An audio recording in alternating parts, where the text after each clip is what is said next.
Welcome back. I'm Ryan. I'm Greg. And together, we are functionally illiterate. Yeah, we can read. Or we are functionally illiterate. I don't know. Like maybe if we go out into the world and we can still function around, but we're not very good at reading. No, Greg, I can read. Oh, all right. Very good. Okay. Yeah. I understand best through interpretive dance. So every time I go to the grocery store, I always ask the grocer to dance for you? No, to tell me how much the grapes are, but through interpretive dance.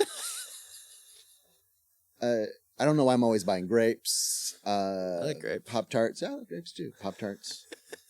I'm not convinced that any of this is true. Other than you can read.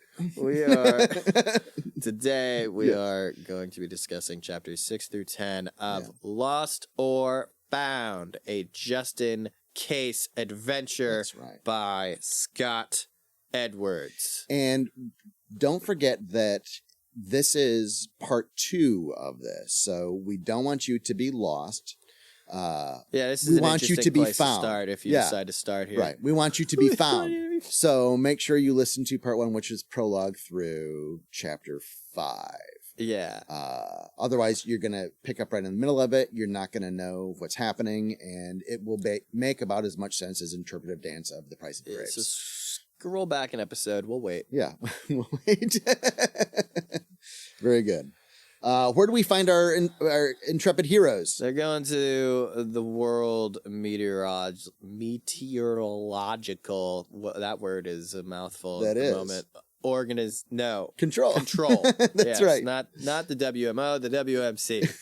They're going to the secret organization that can control the weather. Right. They found 2 of their agents who very quickly admitted to being a part of this long-held secret organization that controls the weather. Yes. That not even the FBI knows about. So to catch up, we are missing our main character's girlfriend. And Africa. That too. That's right. I don't know which one. Yeah. Which one's more important? Yeah, right. The missing girlfriend or the missing continent? Right. And we're missing Africa. And we have our hero, Justin Case, who is a forgotten private detective, private investigator who has solved some of Americankind's, we'll say, greatest mysteries of Jimmy Hoffa and JFK assassination. And now he's been down on his luck, and he has been roped into this finding an entire continent that has gone missing. We don't know exactly why yet. We also know that there is a secret project called BAMF technology, which is teleportation. Yeah. So these are kind of all things where we are right now. And we have this motley crew of conspiracy theorists and highly educated electronics, people, high-tech people. We have FBI agent April Carson and NASA. So we have this motley crew. We are slowly assembling here, trying to get to the bottom of either where is Sucrose, Justin's girlfriend, or Africa. They're trying to find one of those things. Yes. Maybe both. Maybe both. Maybe neither. Maybe neither. Maybe they are lost. Exactly right. So we're picking things up here in chapter 6. So they're making their way to the WMC, where Justin explains to us that he's not at all surprised by this turn of events. He's seen some crazy stuff. That's right.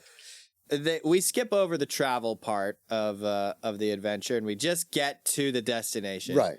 And so at the destination, he's seeing kind of what you described in the last episode, a very Get Smart HQ type of place. Or Dr. Strangelove, all the big board. They're going to let him see the big board. A wall full of monitors the planet. Big screens, small screens, HD flat screens, CRT monitors, mounted on walls, suspended from poles. He was pretty sure that every weather broadcast from everywhere in the world was on at least one screen somewhere in the room. And then he made a joke about Gilligan's Island. Which is very old. Yeah, from my youth. From my youth. It was on syndication for quite some time. I'll bet it was. Yes. I'll bet it was. So there was one wall, though, without any screens on it. It was your switch and dial wall. The switch and dial wall. The switch and dial wall is very important. That's the wall that controls everything. That's right. It's got both switches. And dials. That's right. And little lights. That's exactly right. And again, very airplane-esque kind of. And they are the two like WMC folks are Banks and Wells. They drove all the way to Tampa, Florida to get there. Mm-hmm. Yeah. But yeah, Banks and Wells took them to a small airport, and then they flew, and then within a couple hours they were in Tampa. It was a short side trip to get some food at a local fast food place, and then they got there. That's right. So they go to this old abandoned factory, and then they clap, and then a secret staircase appears, and he's like, the clapper, really? And then I think it was Banks. Yeah, Banks is like, look, there's not a lot of people that go into an empty warehouse and just clap. Can't argue with that. You know? Can't argue with that. It doesn't sound too secret. It sounds that you can't like you can't argue with it. Frankly, it sounds like you just can't argue with it. Yeah. Mm-hmm. So, so they go in there and they meet Banks's supervisor, and his name is Howard Leavenworth. That's how you know he's fancy. Exactly right. And there are, again, this is a lot of not quite explanation, but just there's this secret place. There's everybody in here is like trying to figure out, like nobody knows what's going on. No. Nobody, the world doesn't know what's going on. No. We still haven't, like there's still no news broadcasts that are saying, hey, Africa is missing. Or if there are, we haven't seen any yet. But again, here's this group that is going to try to get to the bottom of this mystery of missing Africa. And then there's, of course, the revelation that Terry, who is the, basically died in Just In Case's office. Yeah.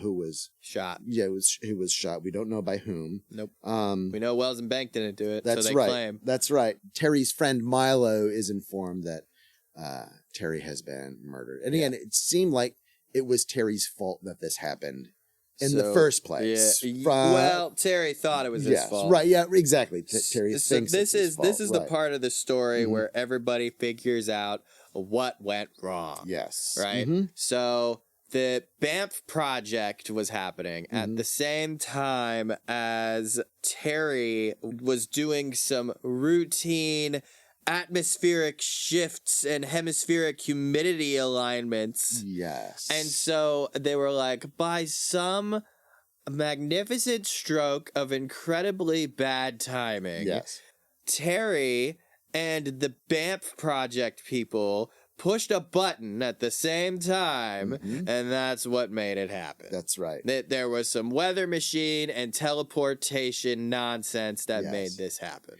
Right.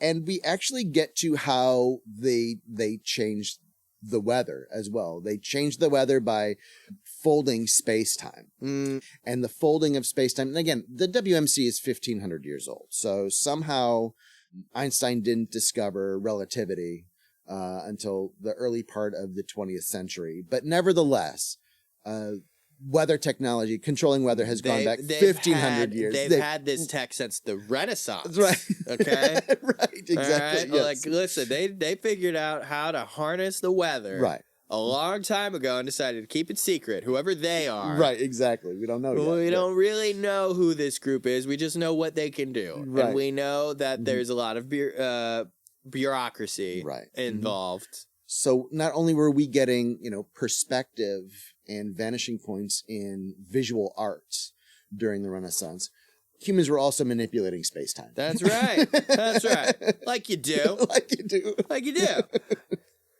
So when they realize what's going on, April's like, I'm going to get you the guys involved. And then all the eggheads start talking, and they're like, okay, we figured out what happened.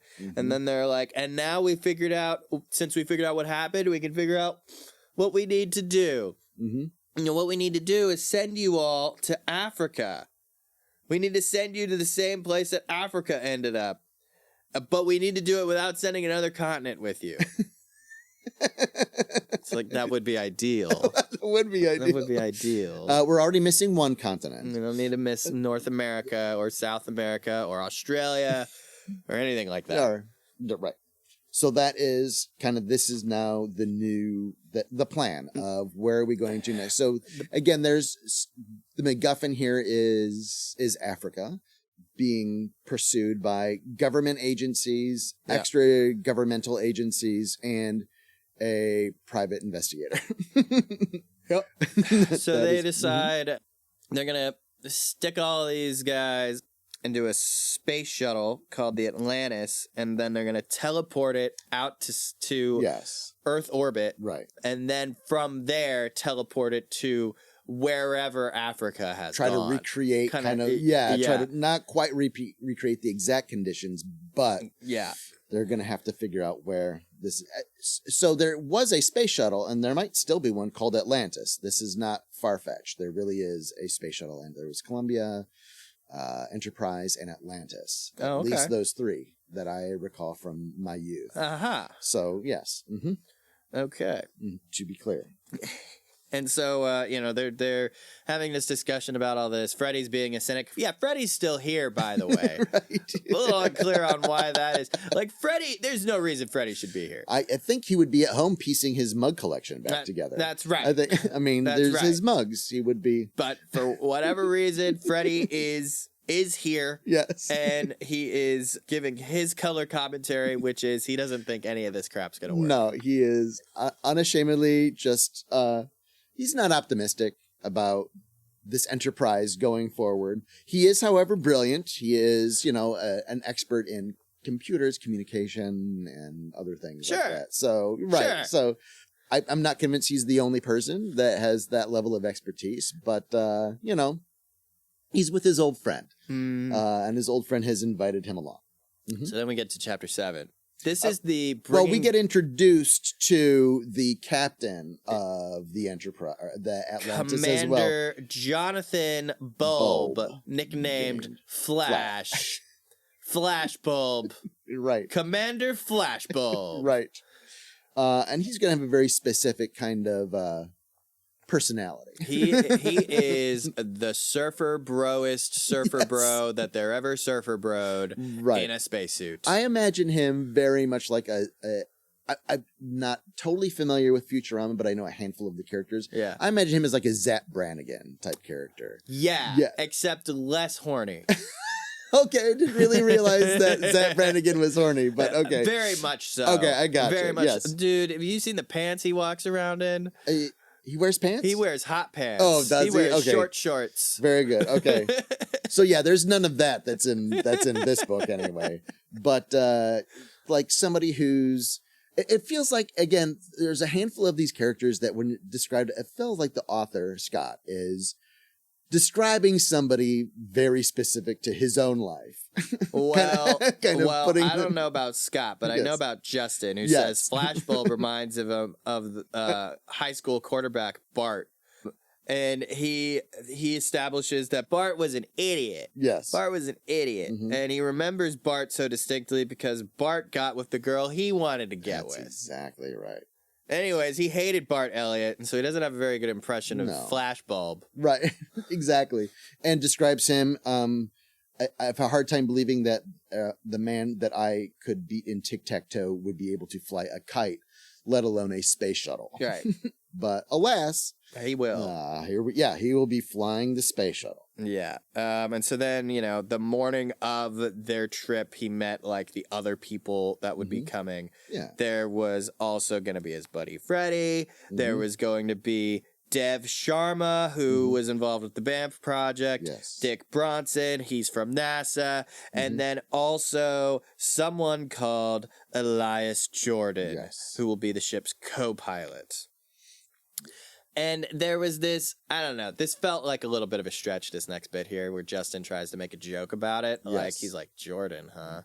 He was thinking, he was talking about Hal Jordan. Yes. Like, he was thinking this was, like, the guy was like, yeah, with a name like that, I had to become a pilot. And he's like, oh, okay. He was thinking, like, the guy was talking, he was referencing Green Lantern, Hal Jordan. Nah, he was referencing Air Jordan.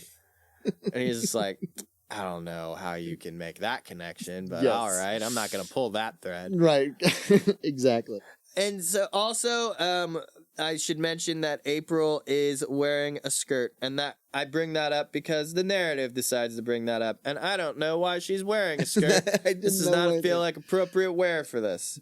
I really like this line though, when he's describing like making that stretch between Air Jordan or Hal Jordan. Yeah. Of trying to explain to Flashbulb that that eating an animal that is an herbivore does not in fact make you part vegetarian. Nah. Yeah. I think that's how Flash was kind of seeing things, and I thought that was kind of a clever line. Yeah. I like. But yeah, I noticed the skirt reference though as well, like smoothing out a skirt. Like there's some books that always kind of reference what the woman is doing. Yes. So exactly. April's like, hey guys, listen up. I'm gonna be security detail for this. I'm your security agent. And then Freddy's like, why do we need security? Are we worried about like little green men? Are we worried about aliens? And she's like, we have no idea what we're gonna find out there. Right. So it would be good to have someone that knows how to use a gun. She doesn't say it that way, but that is her argument. Yes, very much so. They get in their blue astronaut jumpsuits and strap themselves in. Yes. They get into their cheesy blue astronaut jumpsuits. Yes. And so we get a little bit of Flash establishing that he's an idiot and Dick not caring for it. Yes. And then we get Dr. Emmerich over the communication system saying everything is ready and secure. Let's go. And then they hear something that sounds like a firecracker. Yes. And it turns out that they are under attack. And so launch control. Yeah. And I imagine this is a little bit like the scene from Contact, where like everybody is kind of getting ready to go, but there's the launch capability gets messed with. Yeah, gets messed with kind of right at the last moment as this is going on. So yeah, the launch control is getting attacked, and they're like, we have to stop. And then, but like everybody on the ship is like, no, we got to get out of here. Right, exactly. So which makes sense. You don't want to go into the violence and into the threat. You want to get away from the violence. Away from the threat. So they teleport away, and as they're teleporting away, like, Justin's looking out the shuttle, and he could have sworn he saw his girlfriend, who tackled the guy that was firing the gun. That's right. And whoever the attacker is, like it was Sue who's firing the gun. And this is literally, I was on the page previous to this, I was thinking as this all was happening, I went, where's Sue? And I wrote that down. I'm like, where? Like, have we forgot Sue now? Like, there are these two parallel MacGuffins, right? To be honest though, like I didn't even give that a second thought because that's happened a few times now where we've had characters introduced that like are then immediately discarded. So like I didn't think anything of it. Like it's like I'm sure Sue will come up. She's on the back of the book. She's on the back of the book. She'll come up at some point. It felt like it was a long time though. Like Sue, and then the moment that she reappears is the moment that she saves the day. For some reason, saves the day. Exactly. So chapter 8 starts with them warping into orbit around Earth. And a description of teleportation. And I kind of like this description. So the pacing like changes dramatically from the end of like chapter 7 into chapter 8. Like the description of teleport, like the prose really does change. Yeah. For me. He has this weird fever dream, teleportation dream. Yeah, right. So let's review the dream a little bit. He dreams that he's floating in space around Earth, and he saw that on the Earth were several massive ants. Right. And they were talking. And, like, even though he was, like, floating out in space, he could still see everything on Earth clearly. He could clearly see the buildings and the dams and the roadways and the bridges and all that. And he saw that, like, the ants were just trashing all of it to rebuild it. Much like how he trashed the ant farm. That's exactly right. Yeah. Much like that.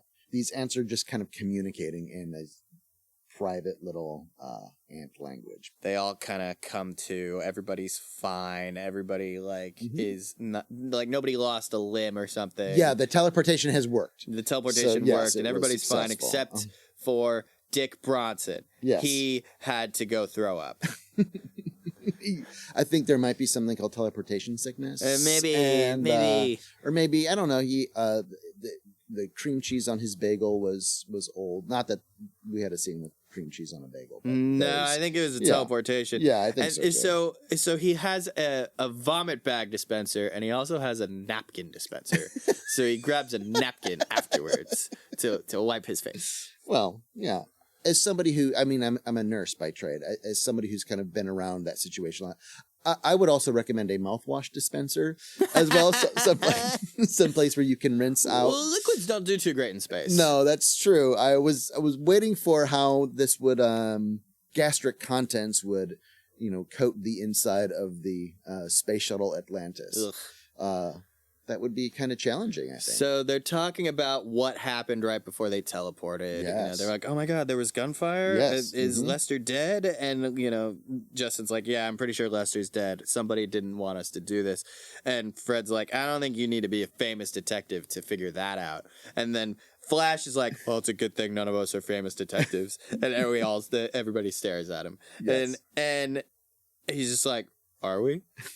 Is there a famous detective here? Is there a famous nobody directly answers the question because April changes the subject and she's like, okay, who would want to stop us from saving the world? Mm-hmm. And Elias is like, hey, this isn't really important right now. We need to get in range of this other satellite so we can go. Right. So they get to work doing that, and Dev's like, I can't believe Lester's dead after all this time. Mm-hmm.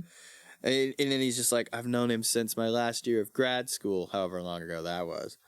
And so there's just a bit of that. Now there's resolve, like, hey, don't let him die in vain. Like, the problem is I'm a little unclear on who the hell Lester even was.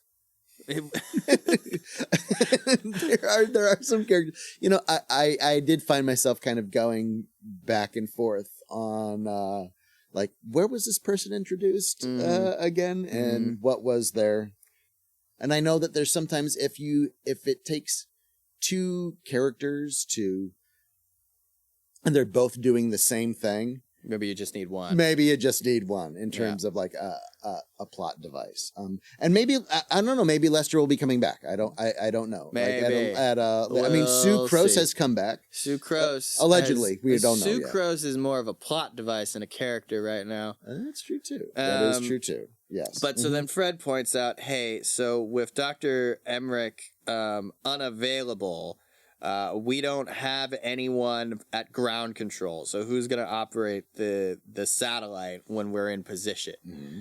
And then Flash is like, we're within 5 minutes of the other satellite. Yeah, and so then there's this thing where Justin has to go into space to fix their problem. Yes. And do or do not do, there is no think. Yeah. The line from the Flash. only other person that could go into space that didn't already have something else to do was Fred. And Fred was like, you're not getting me out there. It ain't happening. I'm not doing that. That's right. So Justin goes out into space. He gets into an honest to goodness real spacesuit. Mm-hmm. And he goes for a spacewalk, and he has, because there is a robot arm that was supposed to be grabbing and getting the satellite to help them into position. So he does that instead. Yes, he's the one. And he does it successfully, but he doesn't think he does a very good job. Dick congratulates him, and he's like, I don't know. I feel like I kind of bumbled it, but I mean, it's done, right? Mm-hmm. And so that's chapter 8, was him going on this spacewalk and doing that. Yes. No real problems while he did that. He did have to get creative a little bit. Yes. He had to hook onto the satellite with his foot or something. Mm-hmm. Yes, it was. Yeah. And it is, again, his very first time being out in space. He's got to grab this other satellite that's that they needed to match velocity, because things come you're traveling very quickly. Things will come very quickly at no you training. in space. No training. No idea of what he's doing. No. Just gotta go out there and grab a thing, and damn it, he did it. It feels a little bit like an Archer kind of moment of, I'm going to do this completely outrageous, ridiculous thing and be successful at it. This episode is brought to you by me. I made this show. Thanks, Ryan. I'm really bad about sharing a release schedule. In fact, I don't. I just put out episodes, and so nobody has any idea what books I'm going to be reading. So we're going to amend that, give you all something to look forward to, give you books to prepare to get. As you know, right now we're talking about Lost or Found. There's going to be 4 episodes of that. In May, there's going to be a bonus episode, 1 episode with Caitlin and I talking about All Systems Red. Yay, I'm excited. That was a fun one. After we're done with Lost or Found, on July 7th will be the first episode of Jane Eyre. Ooh. I'm going to be talking about Jane Eyre with Jackie Eckert. A classic. It's her favorite book. She has like 7 copies of the damn thing. I think it's actually 9 now. That's going to be 11 episodes. Okay. And it'll be every 2 weeks. I might pepper some bonus stuff throughout, but the main focus... Main through line is Jane Eyre. ...is going to be Jane Eyre. Okay. So because it's going to be 11 episodes, we're going to be talking about that through to the end of November. Starting December 8th, we're going to be getting another Le Mordatha story. We're going to be returning to ancient England, Middle Ages England, talking about King Arthur and his Knights of the Round Table. Amazing. The one we're going to be talking about is Belmains, also known as Fair Hands. Ooh. So named by Sir Kay, because Sir Kay is Sir Asshole. So this is where it gets a little dicey, right? After this point, who knows actually what the schedule is. But I can tell you, after we're done with the next Arthur story, then it's going to be the first episode of Stormfront. Ooh. And so that's relevant to the people in the room with me right now. This is James, Caitlin, and Aaron. You are familiar with Aaron. You're not so familiar with Caitlin or James quite yet. They're going to be talking about the Dresden Files with me. Da-da-da. Very cool. It's going to be awesome. One might even say amazing. One could say that. It would be amazing.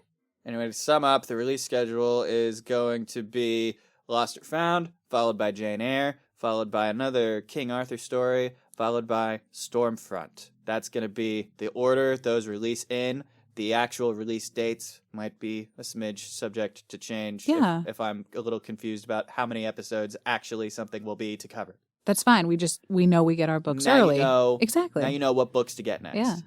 Anyway, back to the show. Yeah, so chapter 9. Yes. He comes back into the ship. Everybody's congratulating him.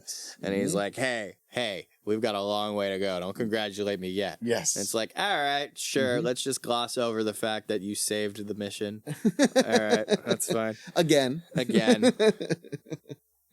So, I don't know. I don't feel like there's a lot that happens over these next 2 pages that's, like, relevant. No, it's a little technical of, like, here's some things. Here's, like, we get some, Dev can do complicated math in his head. He's, or not in his head, but, like, with pen and paper. April is playing a weird made-up combination of Candy Crush, Soda Saga, and Angry Birds. Yes, it's called Crazy Bird Saga. Crazy Bird Saga. Yeah. And a brief discussion about, you're on this level, so am I. And now that was the bit that I thought was silly because it was level 4 and level 7. And let me tell you something. Candy Crush Soda Saga gets up into the hundreds on levels. Wow. And so the idea that like she's on level 7 and then like Flash is like, I can't get past level 4, those dang little blue squirrels. And they're just killing time to get within distance of... So they to get in range of the next satellite that's going to warp them. Mm-hmm. So they do eventually get in range of that satellite. But before they do, this feels irrelevant. Dev is being very strange. Dev is being very secretive. Yes. Mm-hmm. Justin goes over to have a look at what he's doing, and Dev is like, "Hey, what are you doing? Get away from my computer!" And he's like, "All right, fine, sorry, I wasn't trying to snoop." Oh, and I like this simile here. I just want to point this out. Dev's fingers are flying across the keyboard like a world-class pianist giving a concerto. Okay. Sure. Yeah, Sure. it's all right. It's all right. I've seen things kind of like that happen before. Like there's you start doing your thing, and it's just like, oh wow, he knows what he's doing. I've seen and I've described this before. Like as a nurse, I've described this before of people, nurses and physicians reading a 12-lead EKG, which is lots of squiggly lines. I mean, sure is. But I would say they can read it like a score, as much as a bunch of a concerto or a symphony is a bunch of dots on a page. To me, there's people that actually hear the music in their head. They're experiencing the music, and I've seen nurses look at lots of squiggly lines and be able to pinpoint the area of a heart where the blockage is. Yeah. It's like this really very specific kind of, they've seen this before, and they're like, they're see this interpreting wave it. here? Yeah, this right. wave's gunked up. It's this right, wave. Right, yeah, and they can see that. So I kind of like, I like people that are really good at their job and comparing it to people who are really good at music. Yeah. Okay. And anyway, all right. that's how, because again, that's something that's just as magical and mysterious to me. Sure. I can't see that, but somebody else can. So they teleport. Yes. And there's another dream. Yes. This time, and this one was interesting because I feel like this is some insight into Justin's current state of mind as far as his relationship goes. Yes. Because there's a little comment earlier about him being like, man, April's kind of hot. Like, I mean, I'm loyal to my girl, but April's cute. Mm-hmm. And so this teleportation dream is like, he sees April in like a sundress, and it doesn't get into like how he can totally see her curves, but it kind of does. Yeah. And then he sees Sue, and then he sees another Sue, and he sees another Sue and another Sue, and they all have a different emotion on their face, and they're all swarming him. And then he's calling out for April, and then snap back to reality. Yes, exactly. So if we were to take a moment to analyze this dream, what do you think it means? It feels so. I've read ahead, so I kind of know a little bit about. So like, you maybe can't answer this. So question without spoiling. Yeah, and I don't want to. Yeah, I don't want to spoil, but there's enough kind of hints that are dropped, and so I don't think. And really, I don't remember like the whole book. It's been, I don't know, 5 years since I read the whole thing, but it doesn't seem like Justin is necessarily conflicted nearly about, his feelings nearly as much as there is a sense of like another like grounding back of this other MacGuffin that, like you said, she's just a plot device. Yeah. Right now we've only seen her once, or Justin's only seen her once. Maybe. Exactly.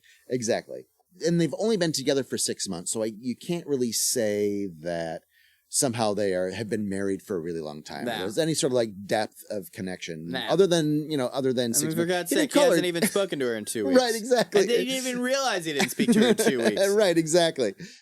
But it is clear that he is developing an attraction for April Carson. See, that's how this reads to me. Right, yeah. It reads to me like he's developing an attraction for April, and he's nervous about how Sue will react to that. He doesn't know how Sue will react to that. Yes. Hence, all of the varying versions of Sue with all these different emotions swarming him. Mm-hmm. Yes, very much so. So, yeah, like everybody wakes up, and then they look out the viewport window, and what do they see? They see a huge metal space station looking thing. Right. It's larger than Saturn. Right. There's also a planet that's similar in size to Earth 1 million miles away that this thing is orbiting around, which is really strange because normally it's the other way around. And see, this is the part that kind of makes me wonder because I think it's a dev that says it. No, it's Elias?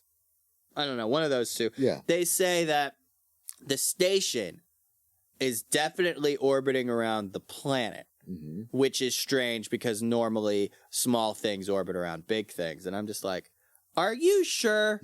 Are you sure that you're not reading it wrong? But they just kind of gloss over that. Yes.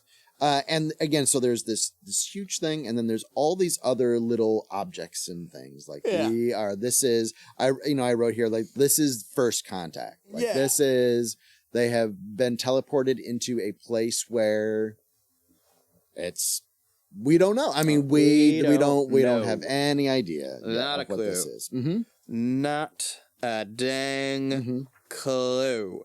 And so they ultimately decide, all right, well, we should probably go towards the space station because we don't see Africa and we don't know what else to do.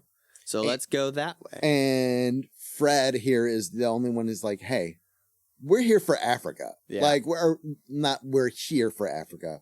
We have traveled for Africa and still no Africa. There's still no Africa. So what the hell? Yeah. Yes. Yeah. And they don't know where the original probe that they teleported is either. They can't sense it.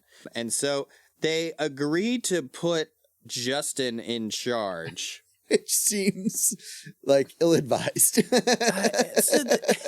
So this is one of those things that I want to take a moment to bring up, and it's something that I think is good to keep in mind with any story you're writing, which is you need to have a reason for your main character to be there. Yeah.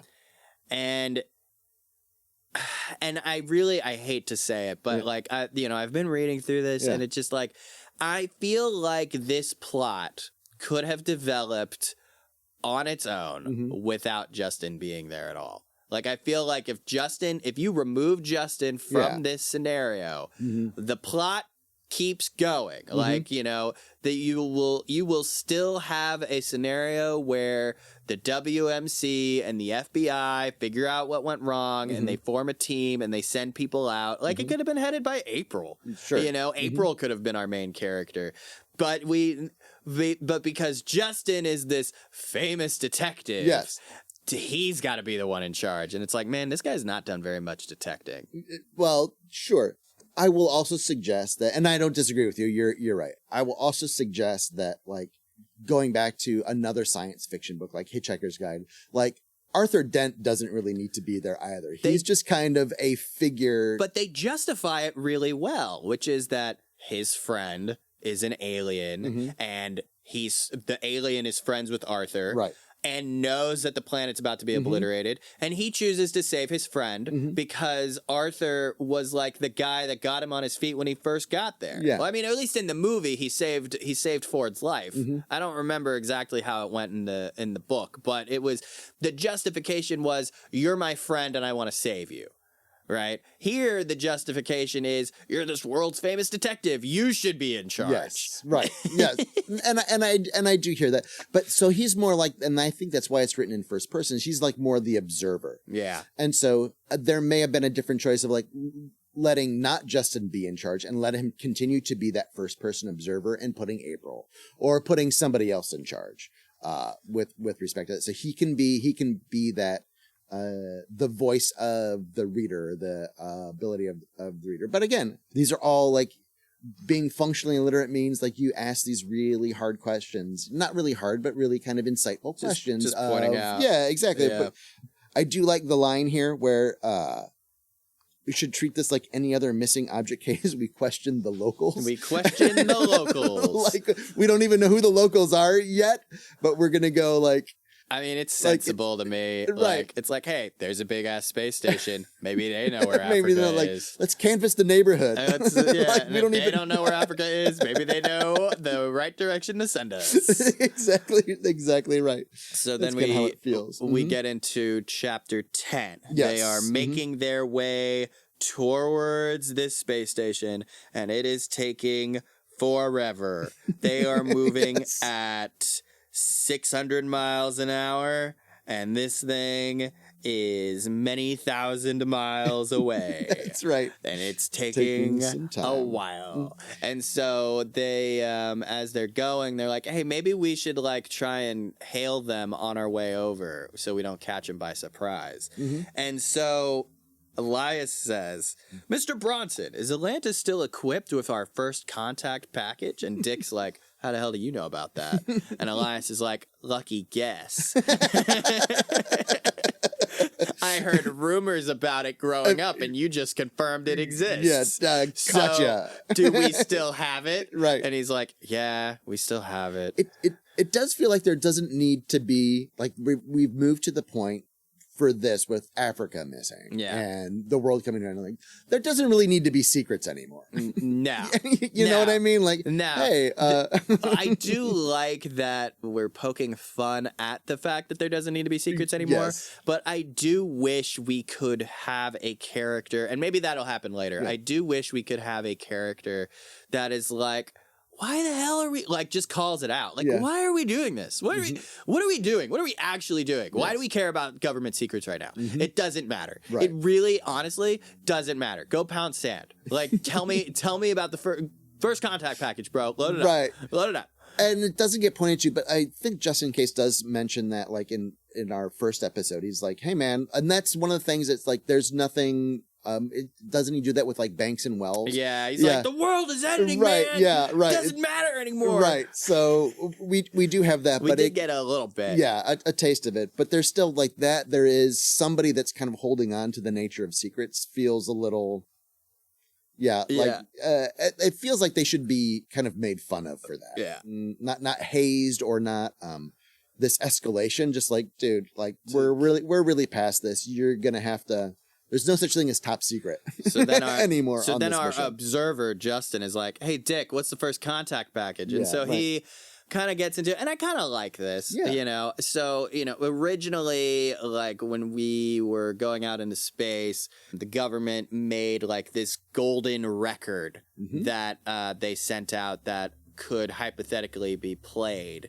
And it had like everybody like all the different world languages just saying hello. And there was also like a slate attached to it, a photo that with a bunch of different images on it. Like it had like a rough anatomy of a male and this female is real. human. No, this is absolutely real. And just like images and math and numbers to just kind of like an attempt to communicate to aliens, right? And the hope being that if we all say hello in all these different world languages, maybe it'll be close enough to theirs that they'll recognize like who we are. This is like very rudimentary stuff, right? And of course, nothing became of it. Like it was sent out into space. Exactly. I'm pretty sure the Voyager probe has something like this on it. The one that's no longer in the solar system, just out there. And so the first contact package is like basically a digitized version of that. Right. It's like we're just gonna play the tape. And we're gonna just project it out there and hope that they will, that they'll understand and they'll like try and get in contact with us. And Freddy's like, "This is so dumb. What if like they hear us in Swahili or something saying hello and they think it means screw you, you know?" Right. And so they're arguing about that a little bit. And then he's like, okay, well, what if they do understand us in a language that we don't speak and they try to communicate it with us in that language?